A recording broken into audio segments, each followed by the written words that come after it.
Hi, Kathy. Hi, Judy. How are you? I am good. This is a great day. I was so happy to see that you signed up.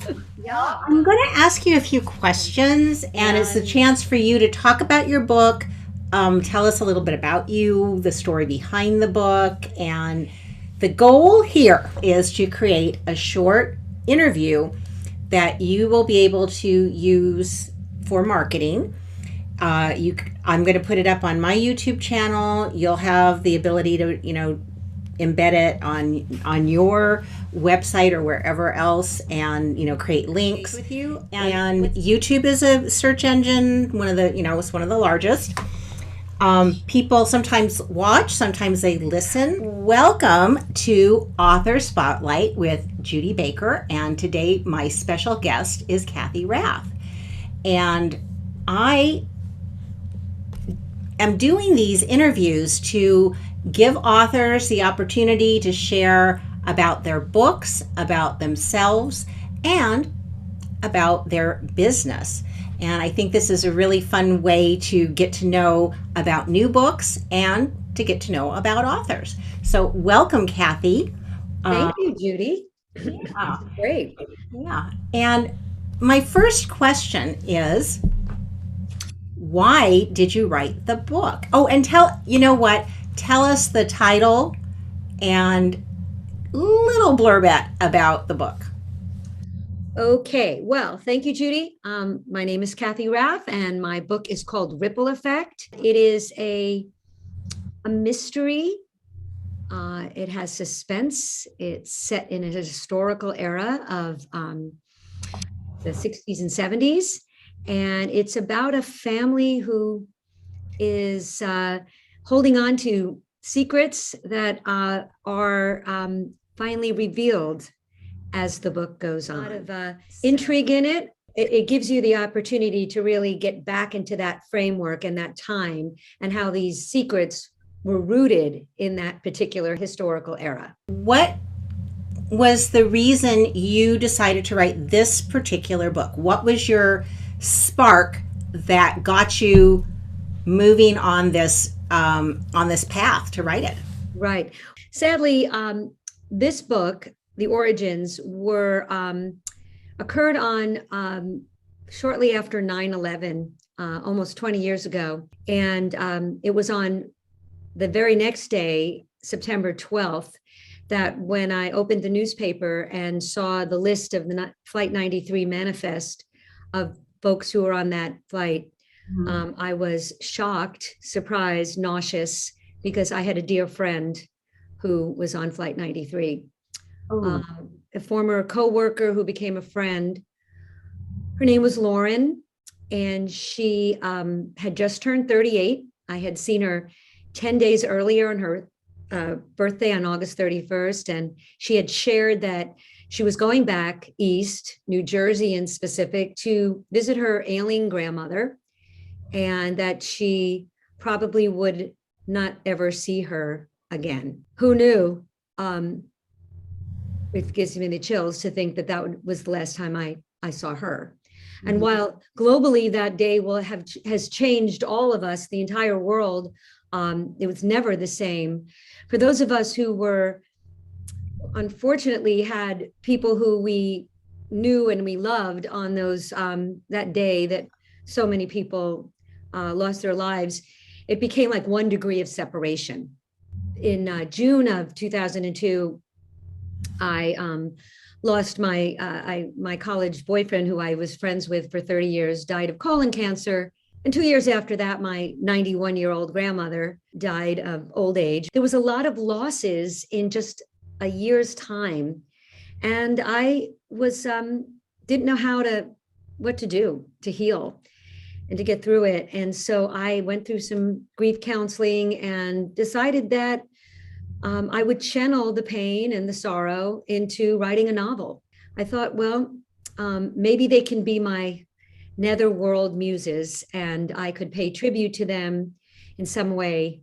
Lauren always was a great reader and we shared a lot of books. And my friend Jack was a really like me, we were very politically minded, and we did work that was very social justice oriented. And then my grandma's just my grandma, who Right. was just an unconditional love giver. Maybe this is my road to healing, and so I took it.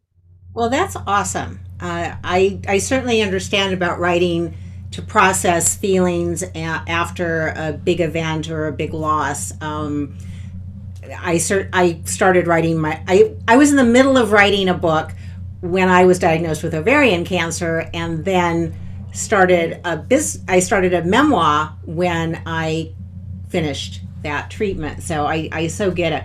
So you started to tell us a little bit about your book. And what I'm really curious is if you could, in one sentence, tell us what this book is about, what would that sound like? Told from four alternating perspectives, ripple effect unravels a tightly held family secret that is rooted in the historical era of the 60s and 70s that changes the whole dynamic of this family's life. Okay. Now see, you've got me hooked because now I'm going, oh, there's a secret and there's a family, and that's pretty darn cool. Who you wrote this book for? I mean, I know you wrote it for yourself, but who else might enjoy reading this book? I'm going to say at first I thought that because it was the kind of historical fiction that, and by the way, I was very active as you know, politically and socially in the 70s. Yeah. So while my character, most people feel like the character of the book, the central character is sort of like you, which of course you write what you know, but Right. I'm not as old as she is in the book. And so it made it a little bit earlier than my own activism, but of course included that. But I know that people who were knew of that period, even was active in it as maybe college students or high school students, or heard a lot about it from their own parents. Right. I feel like you could relate to that period because it was so full of that turbulence and that unrest that was going on there. That was really good in terms of changing things. Maybe the methodology wasn't so good because it had some militancy and violence, but the point was that it was really a very life altering. So people who like suspense, who like political and social justice themes, who are interested in character driven plots, because my characters are really really come to life. You really know who they are because they're speaking. They get alternating voices in the novel.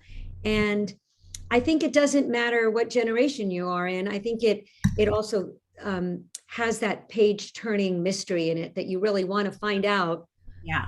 How does this end? Where are we going here? What's the secret? Well, you're real familiar with books because of what you do for a living. And I'm curious if you said my book is like maybe two or three other types of books in the same genre, who would you compare your book with? Well, when I do also believe it's has the literary fiction aspects of it as well, because I really did work very hard to develop and establish place and time and people and establish it. So I used to say, well, Celeste Ning, Little Fires Everywhere. Oh my goodness. Yes. Whoa. So I have had that said to me a couple of times, which I'm excited about. Yeah. And also Anne Patchett's book, Commonwealth. So there's some connections with that, but also I think it's the kind of mystery that I not the hard-boiled detective kind of, but the family type of mystery. Now I the name, I have to have that's a great question. I don't have a comp title right now. So I'm going to have to add that to my list of things to do to add to interviews for Oh, sure. absolutely. What it does is it helps people have an anchor to say, oh, well, if you like, so one of my favorite authors is Terry Pratchett. Ah, There are very few people like him. But if I was thinking of another author who I would put in that same kind of satirical brilliance, it'd be Douglas Adams. oh, okay. You know? But they're the only two people I can think of that have that kind of wicked brain power. But there may be other people out there. But you know, those. If I knew I liked Douglas Adams, I would know I would like Terry Pratchett. It's pretty much of a slam dunk. So Well, yeah. somebody actually said to me that the story reminded her, or they had just read Delia Owens' book, Where the Crawdads Sing. So I was like, well, okay, that's kind of nice since I love that. Well, definitely. Yeah, Definitely. so I've been getting a bunch of comparisons, but I will make sure I include that in my wrap next time for Oh, sure. absolutely. And that's also a good thing to include in posts, about your book and if you're doing any marketing on any of the platforms, people often, if they're searching for a book and maybe they already read Where the Crawdads Sing, and then yours pops up because you use that book title in your keywords, Right. and that's not cheating. That is not No, no, I know. at all. Yeah. Um, well, I'm really curious. So, are you thinking you may write full time, or are you going to keep your day job, or what's happening with you in that regard? Oh, that's a great question. So I wish I could, and someday I will when I retire, but I am writing another book right now. Ooh, Now it is lots of people since the book came out in January. I have done about 8 book groups. So I've been invited to people's book groups. yes, They've had my book as their book of the month. awesome. And I have gotten so many people have asked me, if, okay, you've got to write a sequel. You left us hanging. We want to know. We like the story. We really were sad to say goodbye to these characters. And as much as I love that they say those things, I don't think you write sequels. I'm not a sequel writer. I think you have a story, you've worked on it on and off for 15 years. The story is that story is done. Mm-hmm. So, but writing isn't done for me. So I am writing a book right now. I'm probably 25% in, and it's what I call narrative nonfiction. Yeah. It is the working title is No Status, No Quo, Not for Us. And it is about a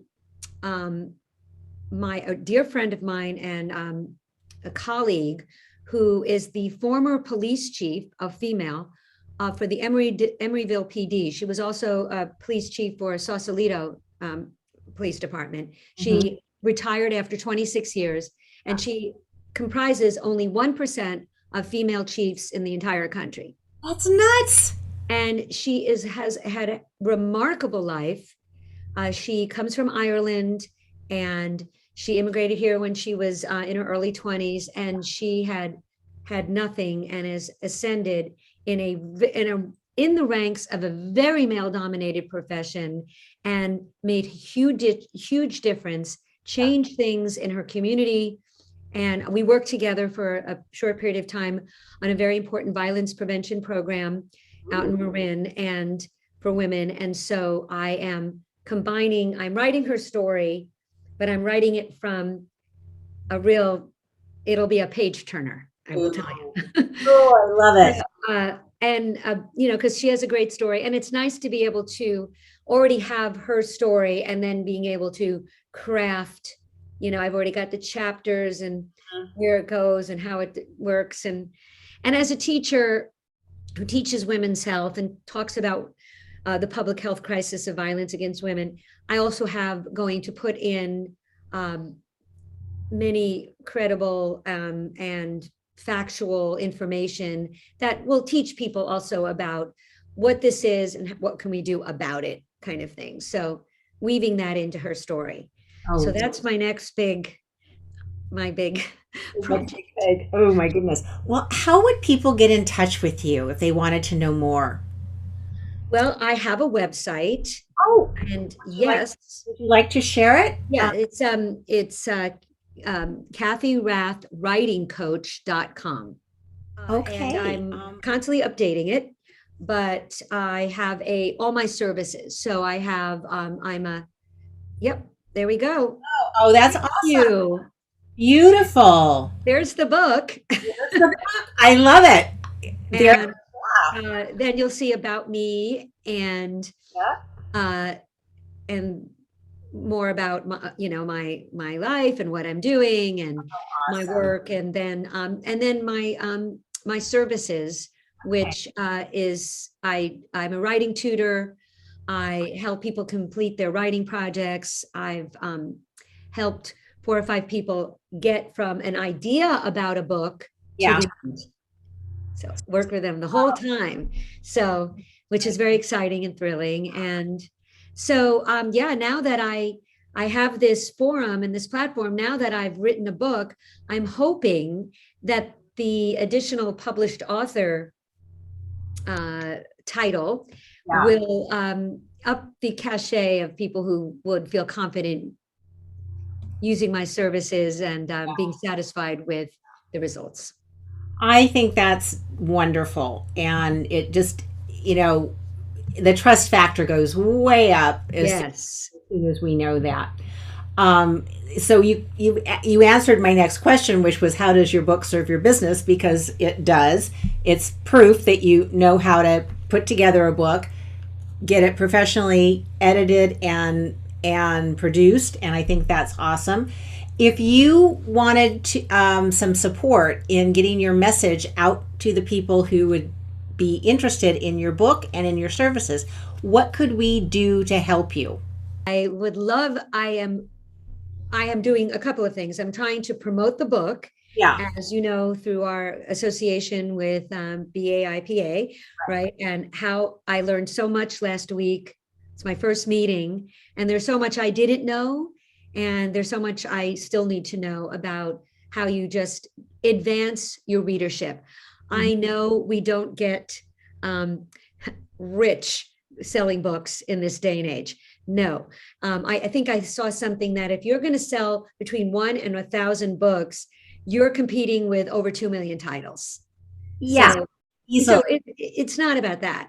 It's about kind of just letting people know that there's times, if you get this book, it'll be time worth spent and that you'll enjoy it. And at the same time, I also really feel like because of my teaching and I'm a very passionate teacher, and I've been doing it for 11 years, but I also work really well with people individually. And I feel like I'm really kind of a cheerleader, a champion. So I would love to be able to let people know that I can really help you get from this idea to there, and in a way that works for you. I kind of meet you where you are and We share take that. you where you want to go, and at whatever pace that works for you. But as someone who will, push you a little bit to get there, because we can all just, put something aside and say, I'll do it tomorrow. So I think we all need that little mini me in there, and kind of giving each other, giving them a nudge. And so I'd love for it to be, there are platforms where my website would be looked at, read. I can start putting blogs out there. I have so many things that I've written, but I haven't actually put them on the blog because I think who's checking my website? Well, that's kind of where I come in, because I help you find where your folks are so that you're talking where they are. I look at it in the same way. If you went shopping today for a new pair of shoes, you're not going to the tire store. You're not going to the grocery store. You're going to a shoe store. And it's very likely that shoe store is next to a bunch of other stores. Mhm. But so often authors kind of position themselves out in the wilderness. Nobody's going over here. That's But right. hey, there's a bunch of people hanging out on Facebook and LinkedIn and YouTube and whatever social platform is the one where the audience is. That's where you want to go and then bring them over to your website. So we can talk more about that. Yeah, that would be great. I'm open to it. I'm really now that the pandemic is somewhat abated, and we'll see, knock wood, and we're not all sort of in in so much pain and suffering mentally and emotionally. I feel like we're coming out and we're starting to get back into our routines, let's hope. And I'm just really an open book, so to speak, and would love to learn how to Yeah. make this, how to make it all work. Well, I love that.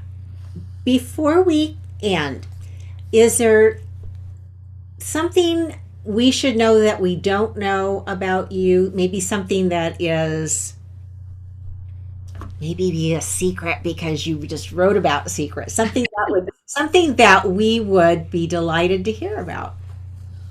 Well, I don't know about how delighted, but I think you asked me if there's something that is kind of a quirk that you have, a little quirky.